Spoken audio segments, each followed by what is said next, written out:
Marco Creel, top of the Class Bs in the Superboss. And on the last lap, as we've seen a couple of times, Louise van der Waal comes good and gets through on James Fuller to win the season. You know what, the whole way through the season and the end of last year, Nick was the man to beat in the Class Bs. What's changed in your car? Because it looks like just perfectly set up.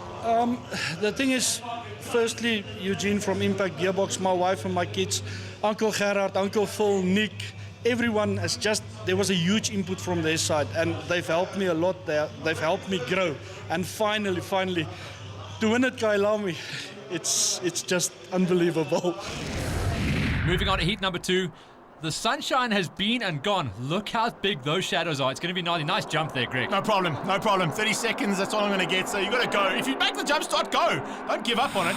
Made up about 2 or 3 positions. I think I got past Mel too, but I think she was caught napping as I hit the line and maybe just did a little bit of a jump start. But the whole shot and the man that's going to get to the first corner first is Lubber. But look at Hilton van Nieuwenhuizen. He ain't holding back. All the way around the outside. The car was drifted and he has just buried it. Tugwell into 3rd place. Lubber is 2nd as they go up into 4. Oh, it's going to be close. Yeah, Audi touching a Golf and around the outside. DeToy's got a little bit. And speaking of around the outside, thanks a lot, Jubba, for putting me in the dirt, dude. Yeah, but that was all set up by Lubber. He was offline, changed his line mid-corner, cut back, and then there was a car in the way. So Lubber's actually done very well to get away with that one. 3x3, they go into turn 5. This is Sunset Corner, and you're going to see exactly why it's called Sunset. Oh, Garland's out of shape. Oh, Maloney's out of shape. Oh, Maloney's gone. You lifted. Oh, it was big time, eh? I just saw Garland getting out of shape. I thought, oh, I'm going to hit him, and then nowhere near me. I hope Nathan sees this. Oh, he's going to love it, eh? Running out of talent, as Graham Nathan would say, but of course, talentless driver doesn't leave me chickless. Okay, up on the top right-hand side, it's very busy at the front, but this race is going to splinter like we saw in the first heat. There are going to be gaps all over the place. There was a problem in our Class C.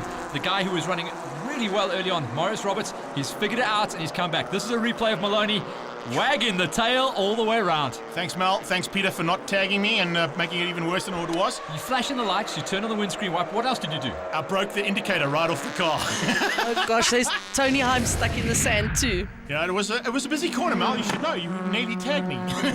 Side by side around the outside of the sweep, though. That's interesting. Garland on the outside should have the line for coming into the bowl and nice does so. Real nice setup. Actually did well enough to cut across and still make the racing line, which is a wide entry. So Lubber was very nice to him there. Gave him a little bit of room. Tugwell right on his tail now, looking to get through on the Audi. You can see Mel also with a much better start this time and tucked in just behind. But round the outside of Sunset, Jeff Tugwell, keep that thing buried, but you've got the line for Clubhouse, and that should be 2nd place. I don't know what's going on with Lubber here. Mel, it looks like he's down on power. He's not creating drive through the mid-corner. I don't know, it's a difficult track, it's fast and the car is very heavy as well, so if you're not keeping the momentum, you're going to fall back in the faster corners. Big flame out of that car. Great to see it coming out of a front-wheel drive as they go into the S's. And these guys are not holding anything back here, Mac. This is the great thing about Superhatch Racing. As we've always said, there is every man and lady for themselves out there and no inch given whatsoever. Okay, this is Greg Maloney on the comeback trail. Lights ablaze, trying to make his way through because, you know, he was on for a pretty good overall until, yeah, you're a little bit slow through the corner that time, bud. Yeah, I took it a little bit easier this time. I wasn't quite sure if the car was going to be able to handle it, but once we got going again, myself and Tony started to make our way back through the field and hopefully get into the top 25. Nice. It's a big field to get through. Nice to see Marius Lots back in the seat as well. So he is to the braking markers, and here comes DeToy with a bit of out-braking manoeuvring of his own, and has he been able to get the drive? Yes. Oh, it's good stuff. Oh, that's incredible to see the Audi actually react like that, but it looked like Pierre Lubber really backed out of that. He was scared. That was scare tactics. That little lock-up, he thought, oh, here comes the hit, and had to move out of it. Nick Martin's battling for 2nd place in Class B. He's right behind Mel. Then you've got Beloy and Ryan Cranshire, and of course, Ryan Cranshire and I had a massive moment in the first race, and fortunately we weren't too involved, but he ended up on the sideline, so it's good to see him back in the racing. Maurice Roberts, he is on the comeback trail. He had the problems. It again was something to do with the fueling. They found a bit more of the oil rag, so the Class C fastest qualifier is starting to make amends and come back. So he's able to make it into the top 3 there. I'm sure he'd be loving it if he can get onto the podium, but this is the kind of racing we see in Superhatch. How close is it between that Golf and the Opel? We mentioned the manufacturer's battle. Speaking of manufacturer's battle, at the front end, it's Peugeot versus Honda. Oh, Hilton's gone wide. Hilton going too deep, covering the inside line. He's busted out wide, and that means Garland has got the drive and the line up the inside. Let's see if he lifts through 13. Slight lift and then straight back on the throttle. Here we go on board with my teammate and heading into the final corner. Looks like Hilter's lost out here right in the closing stages. So Garland has timed this to perfection. Let's see whether or not he's going to have that technical infringement again. Hopefully not. And he'll be sorted out with a victory here for race 2. 1-for-1 between him and Hilton. It was an error in the ASAP Peugeot, and it was with 2 corners to go. A big pity there for Hilton, but let's see how Peter Lotter comes through. He's going to be taking Class B honours here. An awesome bit of driving, and in fact, he's going to be finishing up just outside of the top 5 overall. Problems for Garland, though. We'll see him drop out of the results. Hilton van Nieuwenhuizen been given the first place again. So that's a double on the day for the Peugeot. Tugwell in second and Dutoy in third. Class B going to Lotte, as we saw. Great drive from Beloy and Quanshire. Marius Roberts setting a brand new lap record for Class C and taking the victory from Van der Walt and Fuller. What an amazing day for you in the ASAP and HVN Peugeot. Thank you very much. I just want to thank Brett Garland and all my sponsors. Today was absolutely incredible. I enjoyed it so much. It's good racing out there. Brady, he won 7 of the 8. You just unfortunate to win the last one, as you said. Yeah, to be honest, if it wasn't for that last move of mine there, I would never passed him. Hilton was driving like a flippin' machine, and yeah, it was an awesome day's racing, and I think if everybody looks at it, it's probably the most entertaining race of the day. Just want to say, this man put me into one of the biggest spins I've ever had in my entire career. Thanks a lot, Brett. Anytime, buddy. It's our final bit of coverage from the Pekisa Freeway of round 3 of the Extreme Festival. It's now time for the Goldwagen Superhatch and 111 Sports and Saloons 200. 30 cars out for 200 kilometers of racing action at the Pekisa Freeway. We've got about 45 laps they're going to get through here. They've all got to try and catch Mechanicos and John Akara in the M3. Saf and Tina's out there in a BMW, also very quick. Harry and Charles in the Porsche 944R. Watch out for those guys. Realistically, this isn't a case of who's the best qualifier, it's who can last the longest. So you also got to take into account you've got a fast Nissan and a couple of very quick super hatches that might come into play later on. Yeah, look, the race is not won in the first 10 minutes, but we'll try our level best. The BMW's running well, you know, speed and sound, Autel P&H, GNH Transport, you know, we've put a good package together. And our M3 seems to be consistent on lap times. We've got a bit of a gap in terms of race pace on the others. Let's just hope we can hold it, then keep it on the black stuff. Not quite there in the qualifying, but conditions change slightly. They're going to change again, though. I'm proud of my times, I must say. I put on some fresh rubber. It's feeling a lot better than it did this morning. But because of the heat, the times are down, so we'll see how it goes in the race. Last race of the day, and we're probably on the page to race around about an hour and a half. That's going to take us dangerously close to nighttime. Yeah, it's going to be real tight, but as we get going here, you can see a nice field of cars heading into turn 1. On the inside there is the Trans-Africa Racing Honda, as we see the Porsche sneaking through on the inside of the Peugeot. So Hilton van Nieuwenhuizen's machine has already been bettered by a 911, but that's kind of what's expected early on. The slightly more powerful machines will have the ability to get through, but not too far off. You can see from Hilty, he's just sticking with the guns and trying to stay up as high as possible. I think the Super Hatch cars are going to run good, but they will be out horsepowered by many of the other vehicles out there.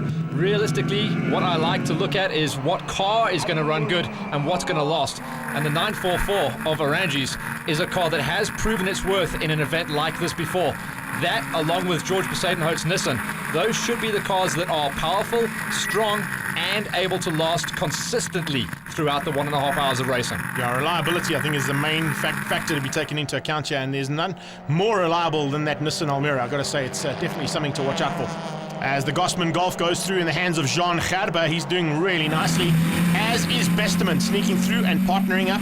As you can see, they got past the Ford of Mornay Human, but he's partnered up with Mr. Hollywood himself, and not the man sitting in the commentary booth with me, the other one. That's Maurice Roberts. It's a real nice turn-up for the Super Hatch guys as well. Another team, as I scan down the list of plenty of cars to choose from, the Car King Ford Fiesta ST, and that's going to be Jacques Joubert starting things out with his sister Louise, who can seriously pedal that car. She'll be stepping in later. You get to see the options available to the drivers, and on the inside, it's an early start there from Jonna and Taryn Dutoy. They're sharing the Trans-Africa Racing Red Rocket. And crowds are just loving the fact that there's such a big field of cars out there and all in contention, because things usually go wrong within 200Ks. I think what we need to talk about here is we go on board with the Stiglet. You can see the helmet there, so it's definitely Jacques Joubert and not his sister Louise, but it is Louise's car. We need to talk about the fact that the fastest qualifiers were running a 152, the slowest qualifiers on a 210. So it's not going to be long into this race that we'll be in lap traffic, and then it'll just get crazy. It's going to get real out there, that is for sure. Tugwell's in there. He's sharing with Mark Dettori. That's the 100 Golf, the Wealth Avenue machine, in shot right now. Also a very reliable car. And one that could possibly spoil the day for the bigger cars up front if something goes wrong with them. Because that's what we need to look out for as we see the guys. Well, this shouldn't have been a scheduled pit. That is parking. Yeah, that's unfortunately there. Morné Human getting it all wrong. And you can see something went wrong on the car. He got forced wide. Oh, Quanchai and Ishmael Beloy nearly coming together with him. And yeah, that was the end of the Morné Human Ford. It looked like he actually lost power as he was gearing down into Coke bottle. So there was a problem on that Fiesta for about half a lap before that incident. And there goes the hairdresser's car. Looking pretty tasty too. Mel's car, she had a little bit of problems earlier on, but it's all been sorted out now. And remember, she's partnering up with Gerard this time. So the two of them will look to try and run at the front end of the Superhatch option of the Pekisa 200. And that was Tony Himes blocking the line there in the building code Ford Fiesta ST. So a couple of those Fords coming out of the woodwork. We haven't seen them racing for a few years, except coming into the Superhatch. And that's really happened this season. Well, have a look at this at the front end. We've got a big change up here. Poseidonite and Oranges have got ahead of Tuka. Now, Tuka's just been given a black flag, and there's a possibility of a drive-through penalty for breaking out of the allotted time for 111 Sports and Saloons. Yeah, it's a 152. He has gone under it, but unfortunately, he got a warning, and then he went under it again, and that means you've got to abide by the rules. You've got to go for a drive-through penalty, and that loses you around about 45 seconds. He's going to be hard-pressed to try and make up that 45 seconds in the second half of this race, unless he gets in early. This is Jaco having a nice battle here with, is that Quanchai? Yeah, Quanchai. You can see the Rossi helmet. Yeah, Creel is running good. And Creel's car also is one of those cars that has enough power to run a decent lap time around here, but he's not going to blow the box. It's nice to see the Superhatch guys in amongst the 111 Sports and Saloons. There's Tuka coming in then, so, start the clock. Here we go. You can see a little bit of explanation as to what he's done. Drive-through penalty. Oh, he's not happy about it, but that's the rule. No point arguing when you're in the pits already. Get back out there and make the laps count. Just don't speed going out of pit lane. Get another one. Mel, Tugwell, and looks like the little Citroen having some... Whoa, Mel's out of shape. Hello. Well, hold.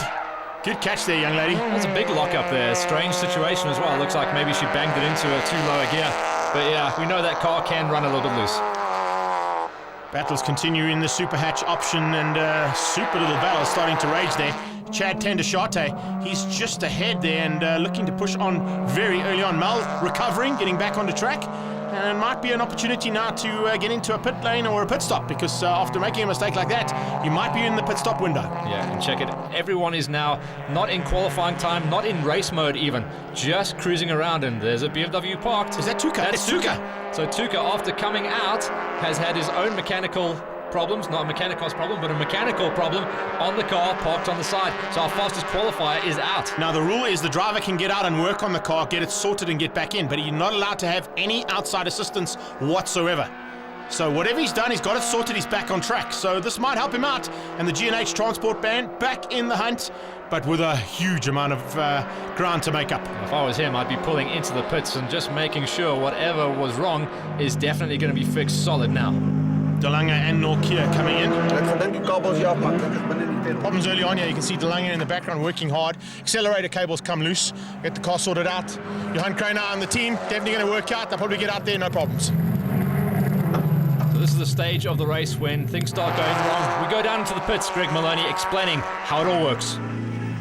During the Pekisa 200, the driver that comes in for the pit stop has to get out the car, clean the windscreen, his or herself. Once they've done that, they have to remain out of the car while they're refueling. And while that refueling process happens, they also have to remove one wheel. So as the wheel comes off, they take it, put it flat on the floor, put it back on the car again. All part of the rules. And the whole idea behind the wheel taking off is to make sure they're in the pits for a specific amount of time. Jono's out the car, Taryn into the car. Problem for Juba in the top left there. Oh, the ball joint has broken on the Fiesta, and that is the end of the day there for the Car King Fiesta. So the pits is where the race is getting won or lost right now.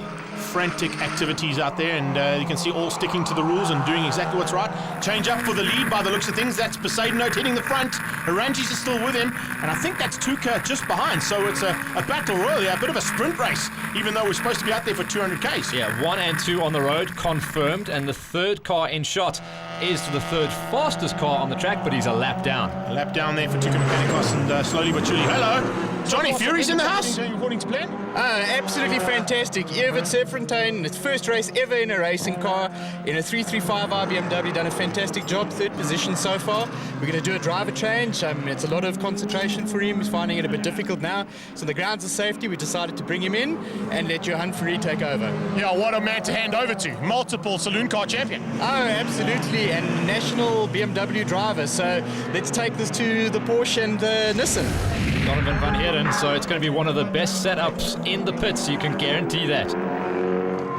Vesterman hands over to Marius Roberts. He's looking forward to getting into the fray, that's for sure. Looks like Garland handing over to Hilton here in the ASAP Peugeot. So Garland's ran good in the early stages and his first time in the Peugeot as well. Here is Arangis. He's actually starting to pull away from Poseidon as Mechanicos has come into the mix and is causing a bit of a blocking roll there. And there's our race leader into the pits for the first time. And that's going to hand an opportunity to Poseidon to hang on to the lead as the Porsche goes back out. We also saw Alta van Wyk with big problems of her own, parked on the sideline with a broken Golf 1. Nice work happening the whole way through the pits. There's Baby Blue, one of the favourites coming into this round as well, certainly for a top 5 finish. Martin de Beer, he's all on his own, doesn't have anybody to swap with, so he's going to do all 200. And there are a couple of drivers out there that had to do that. There's Gerard also doing nicely. That's the new race leader. And look at the length of these shadows. We know over that right-hand hill, as far as this camera shot goes, is where the sun goes down. Oh, going down. See what happens when you give your husband your car. Oh, that's a big pity there. Gerard blowing the engine down the main straight, and that's Mel and Gerard out. And the now race leader, George Poseidon and the indestructible Nissan come back in. Sticking to the rules, making sure he's done the windscreen wash. There's the wheel come off and back on again. And refuel is done, and George gets back out. And I don't think he's lost the lead. And a note about the pit stops. No power tools, it's all manpower. Looks like Jeff Tugwell is running controlled fuel. They've taped it up. So frantic activity in pit lane, and every man and lady that has to come in has basically done their pit stops now. So it's time to get this race sewn up. And so far, it's George Poseidon they've all got to try and catch, and I don't think anybody's got an answer to him. If anyone has, it's a 944 Porsche.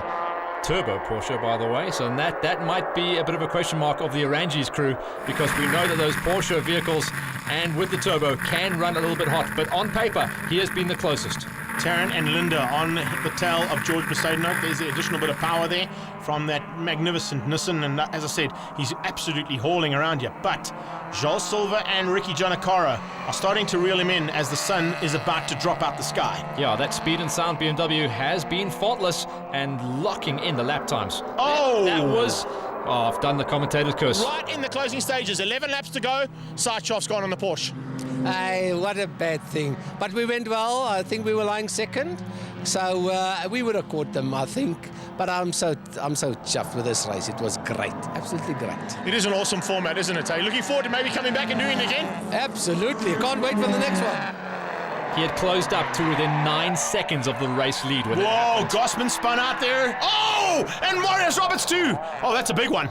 Marius Roberts going into the back of Gossman's Golf, and I think that might be both cars broken. Look at the back wheel. And that was just, that thing's completely squiff. I've seen taxis with straighter lines than that, but that was all because they were trying to get around Arangis' car going slow. Well, they came into the pits, tried to knock it straight. I don't think it's worked, though, to be very, very honest. This is a big change up here, and all of a sudden, the Peugeots and Golfs and Hondas of Superhatch are in with a shot for the overalls. Oh man, there goes another wheel. Yeah. Maybe not the Fiestas, though. Yeah, now we get into the zone. The sun has gone down, and these cars have been on the road for well over an hour. So Henning and De Toy. Sparks coming out. Whoa, and the Porsche on the side too. So we're just losing cars here, left, right, and centre. Sparks, as you said, that's metal on metal for braking. And here we go, for the line. George Poseidon knows he's a lap ahead, so he doesn't have to worry about Joel and Ricky. But what a finish here. this is the way to go to the checkered flag. And waiting for that flag to come out, Poseidon Note wins out 1 lap ahead of the Speed and Sound BMW. Yeah, you know, we've said it before, we'll say it again. It's going to happen. That Nissan is the car to beat at Enduro Racing. Brilliant bit of driving there from George Poseidon Note on his own too.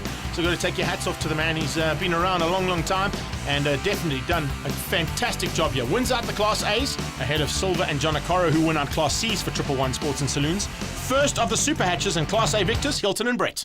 And 7 cars not making it to the finish of this race. You put a new engine in it, and there was a little bit of doubt at the beginning with the BMs, but once they had faltered, this thing just ran like clockwork. Yes, the engine is running now, and it was a good race. BMWs, Porsches, but we did it. Thanks. Perfect timing on the pit stop as well. Came in, everything ran smoothly, so that was crucial in this one. And the victory and the overall. Thank you very much. Yes, I must thank my guys who did the excellent pit stop.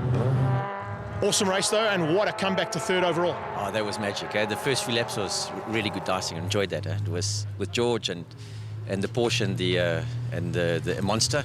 Excellent. Beautiful. Loved it. 4th overall, 1st in the Goldwagens. Awesome stuff. Great team effort, and considering we put a Honda driver in this Peugeot, it definitely worked out, eh? Thank you very much. Usually we're competitors. Today we were teammates. Paid off. We did well.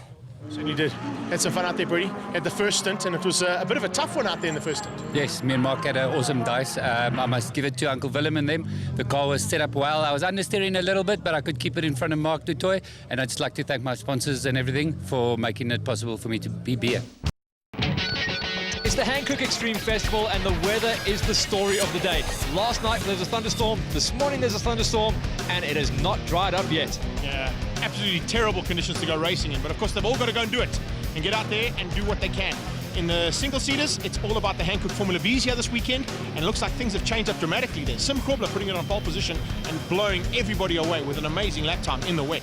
In Superhatch, it's going to be an epic battle. Mark Dutoy, as we always know, is very quick in the wet. But look out for Morna Himan coming through as well, and running at the front end, Sean Besterman in a Class C car.